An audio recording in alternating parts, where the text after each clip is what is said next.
எல்லா ஆர்டிஸ்டும் அட்வைஸ் பண்ணுவீங்க. இப்போ நீங்க லேட்டஸ்டா பார்த்தா ஒரு வாரத்துக்கு முன்னாடி போதைக்கு அடிமையான நடிகர்கள்னு சொல்லிட்டு போறாங்க. அது எப்படி பாக்குறீங்க? பாவம் சந்தர்ப்ப சூழ்நிலையில அவங்க ஏதோ பண்ணிட்டாங்க, மாட்டிட்டாங்க. அதை போய் பேசி ஒன்றும் பிரயோஜனம் இல்லை. தவறு தான், செஞ்சுட்டாங்க, என்ன பண்ணுறது, உள்ளே இருக்காங்க. ஒன்றுமே பண்ண முடியாதுங்க. அது வந்து அவன் வந்து உள்ளே போகணுன்னு தலையில் எழுதியிருக்கு அவனுக்கு. அதனால் அது அவன் செஞ்சுட்டாங்க. ஆமாம், இப்போ மட்டும் இல்லை, அது எப்போ காலங்காலமாக. நான் எங்கள் அப்பனே போலீஸ் தான், எங்கள் அப்பாவே போலீஸ் தான். எங்கள் அப்பா இன்ஸ்பெக்டர் போலீஸ். நான் ரிட்டையர்மெண்ட் ஆகிட்டார். எங்கள் அப்பாலாம் அடிக்கவே மாட்டார். ஏன்னா இவனுங்களை அடிக்கலாம்னு திருத்த முடியாதுங்க. ஒவ்வொருத்தன் ஊரில் போய் கட்டிங்க பாருங்கள். இப்போல்லாம் அவனெல்லாம் நைட்டு வந்து 12 மணிக்கு அந்த பையன் கட்டிங் அடிச்சிருக்க பையன் ஒரு காலிங் பெல் அழுத்தி இந்த அம்மா ஒத்து கதை தர சொன்னால் இந்த அம்மா மயக்கப்பட்டு விழுந்துடும். அப்படி கட்டிங் பண்ணி அப்படிலாம் வச்சுருக்காங்க. மண்டே குருவி கூடு மாதிரி தேங்காய் இது மாதிரிலாம் வச்சுருக்காங்க. இந்த கட்டிங்கே மாற்றணுங்க. தமிழ்நாடு முதலமைச்சர் இல்லை கல்வித்துறை அமைச்சர் வந்து சொல்லணும், எவனுமே கட்டிங் பண்ணக்கூடாது. ஹேர் ஸ்டைலை வந்து எல்லாருக்கும் அங்கேயே தடுக்கணும். அங்கேயே வந்து அங்கேயே ஒழுங்குபடுத்தணும். ஸ்கூல்லேயே ஒழுங்குபடுத்தணும்.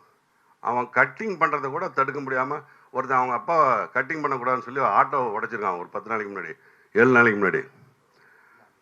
ஒரு பையன் அவங்க அப்பா கட்டிங் கரெக்டாக பண்ணிடான்னு சொன்னதுக்கு ஆட்டோவை சுத்தமாக அவன் சொந்த அப்பாவோட ஆட்டோவை பீஸ் ஆக்கி வச்சிருக்கான்.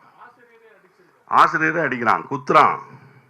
அதனால அங்கேயே ஒழுங்குபடுத்தணும். இது நிறைய இருக்குங்க.